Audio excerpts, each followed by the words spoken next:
सुबह की तिलावत की आवाज से घर की सुबह की शुरुआत होती हो, उस घर से कोई शैतान टिक नहीं सकता, वो भाग जाएगा। मगर मसला ये है कि हमारी तो शुरुआत दिन की हो रही है इंस्टाग्राम की रील से, और रात में सोने के पहले भी हमारे घरों में नाच गाना बज रहा है। तो बरकत आए तो कहां से आए, खैर आए तो कहां से आए, और शैतान भागे तो कहां से भागे।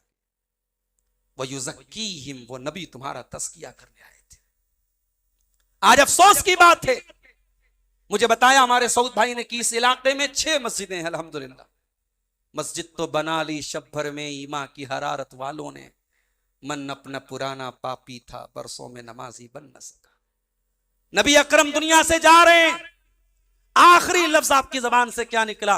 उम्मे सलमा रजी अल्लाह तआला अन्हा कहती हैं, मैंने कान लगा के सुना, अल्लाह के नबी कह रहे थे अस्सलाह अस्सलाह, ऐ मेरी उम्मत के लोगों नमाज का ख्याल करना, नमाज की पाबंदी। नबी की पैदाइश का जश्न मनाने वाली उम्मत, नबी से मोहब्बत के ढिंढोरे पीटने वाली उम्मत, नबी की आखिरी वसीयत से गाफिल है, नमाज से गाफिल है।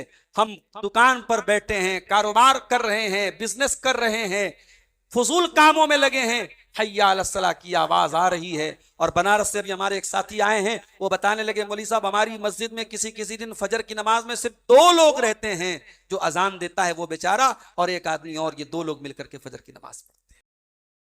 ये हालात आज मुसलमानों की बस्तियों के। मेरे भाइयों, नबी अकरम हमारा तज़किया करने आए थे, आज हम भी अपना तज़किया करें, अपनी तरबियत करें, अपने गरेबानों में झांकें।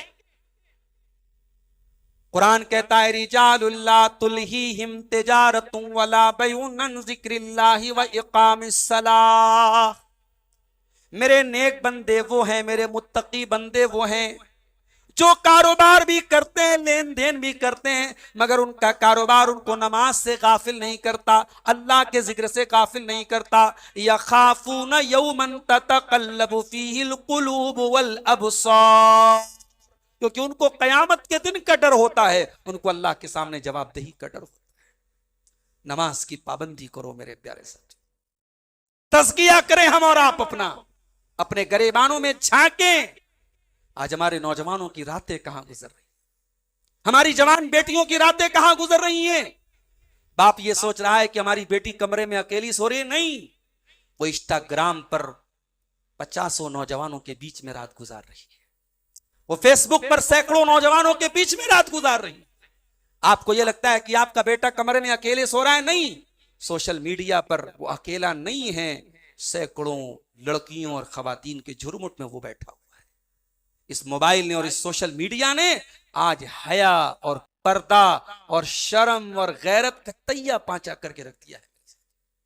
हालात ये हैं, जिना का कोई अड्डा नहीं है जहां बुर्का नशीन लड़कियां नजर ना आ जाए, बेहयाई का कोई ऐसा काम नहीं है जिसमें मुसलमान इन्वॉल्व न हो। वो नबी जिनके बारे में अबू सईद खुदरी कहते हैं काना अशद्द हयाअम मिनल अज़राइ फी खिद्रिहा, अल्लाह के प्यारे रसूल सल्लल्लाहु अलैहि वसल्लम कुंवारी लड़की से ज्यादा शर्म व हया वाले थे। हमारे नबी कुंवारी लड़की से ज्यादा शर्म व हया वाले थे। और हमारे नबी ने फरमाया अल हयाउ मिनल ईमान, हया ईमान का किस्सा है। हमारे प्यारे रसूल सल्लल्लाहु अलैहि वसल्लम ने फरमाया अल हयाउ वल ईमान कुरना जमिया, हया और ईमान का बड़ा गहरा रिश्ता है। हया निकलेगी तो ईमान जाएगा, ईमान निकलेगा तो हया जाएगी।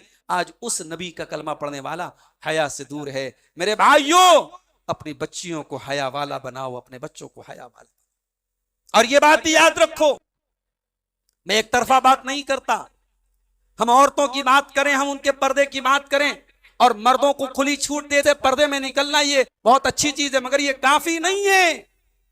एक औरत अगर घर से पर्दे में निकलती है बहुत अच्छी बात है, मगर घर के अंदर वो औरत कैसी है, वो हयादार है कि नहीं है, वो गैरत वाली है कि नहीं है। वो ऐसा तो नहीं कि घर के बाहर तो नकाब में निकलती है, घर के अंदर देवर भाभी के बीच में कोई पर्दा नहीं है, और अपने जीजा साली के बीच में कोई पर्दा नहीं, कजिन से कोई पर्दा नहीं। कहीं ऐसा तो नहीं घर के बाहर बहुत पर्दा है और घर के अंदर जर्दा है, घर के बाहर पर्दा घर के अंदर जर्दा, ऐसा तो नहीं है। घर के अंदर भी पर्दा चाहिए। घर के अंदर की बेपर्दगी बाहर की बेपर्दगी से ज्यादा खतरनाक है मेरे साथ।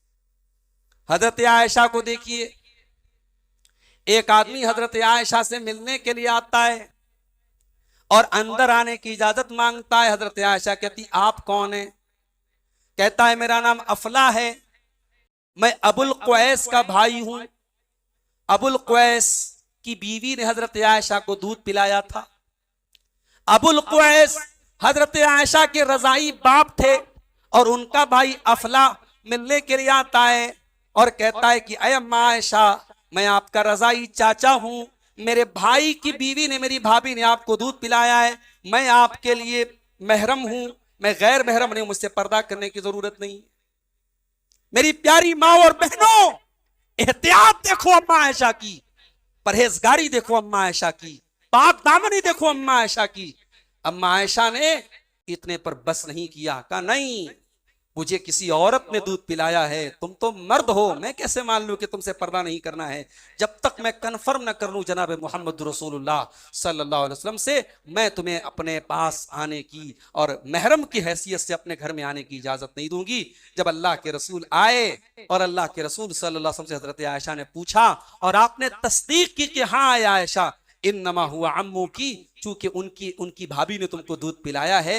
तो शरीयत का मसला क्या है कि जो अगर किसी का दूध पी लेता है वो औरत रजाई माँ होती है और फिर उसके जो रिश्तेदार होते हैं उनसे जो रजात के जो रिश्ते होते हैं, जैसे नसब के रिश्ते हुर्मत वाले, जैसे अपना सगा चाचा महरम है, वैसे ही रजाई चाचा भी महरम है। अल्लाह के नबी ने कहा कि आयशा, वो तुम्हारे चाचा हैं, वो तुम्हारे लिए महरम है, तुम्हारे पास आ सकते। मेरे प्यारे भाइयों, आज इस पर हमें अमल की जरूरत है, हमारी माँ और बहनों को आगे बढ़ने की जरूरत है।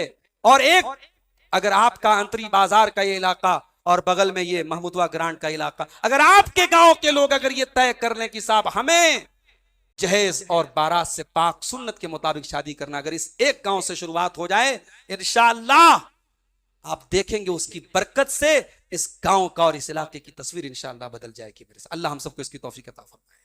मेरे भाइयों, आज नबी के मिशन को जिंदा करने की जरूरत है। नबी का तीसरा मिशन क्या था?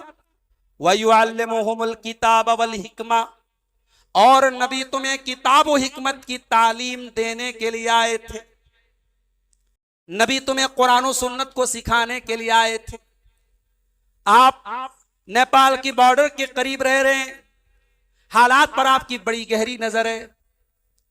दीन के जो किले हैं हमारे मदारिस, उन मदारिस के ताल्लुक से क्या कुछ हो रहा है वो भी आपके इल्म में है। मेरे प्यारे साथियों, बड़ी होशियारी के साथ और बड़ी समझदारी के साथ ये फिक्र करना है अपनी आने वाली नस्लों को हम कुरान और सुन्नत से कैसे जोड़ेंगे, अपनी आने वाली नस्लों को दीन कैसे सिखाएंगे, इस बात पर गौर करना और इसके लिए प्लानिंग करना बहुत जरूरी चीज है मेरे प्यारे साथी।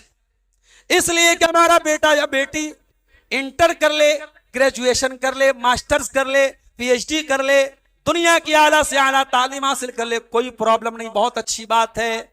लेकिन जब वो कब्र में जाएगा, मरने के बाद जब कब्र में जाएगा और मुनकर नकीर उसके पास आएंगे, उससे साइंस का सवाल नहीं होगा, मैथमेटिक्स का सवाल नहीं होगा, जियोग्राफी का सवाल नहीं होगा, उससे दुनिया के सिलेबस का सवाल नहीं होगा। उससे 3 सवाल किया जाएगा, मन रब्बु का, तेरा रब कौन है, मन नबियों का, तेरे नबी कौन है, मा दीनों का, तेरा दीन क्या है। ये 3 सवालों का जवाब अब्दुल गफ्फार सलफी को भी देना है, शेख सऊद अख्तर सलफी को भी देना है, शेख अब्दुल गनी अलकूफी, तमाम आलिम आम आदमी सबको देना है।